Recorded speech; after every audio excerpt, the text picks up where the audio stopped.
New mask, who dis? Lone Wolf 7 asked me for my opinion on gatekeeping in the FGC.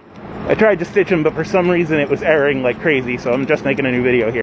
This is in response to the fucked up things that Thorn was saying about women on Twitter.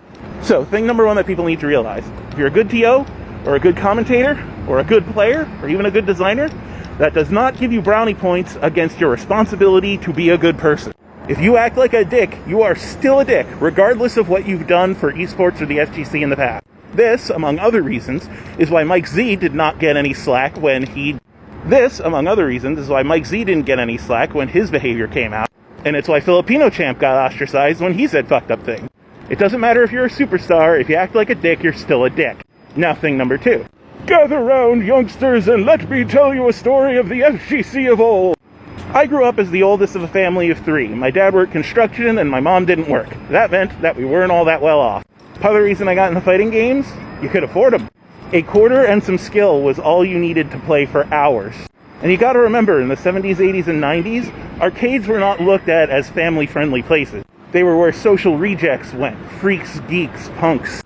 They were where people bought drugs. So if you were a rich white kid with rich white kid parents, you didn't go to arcades. You just had home consoles. The rest of us were putting our quarters up on the arcade cap. And the rest of us were other poor kids, people of color, queer people. And if you were in the right part of town, gasp! Girls! And if you were in a good arcade, your arcade had rules. And the number one rule was don't be a dick.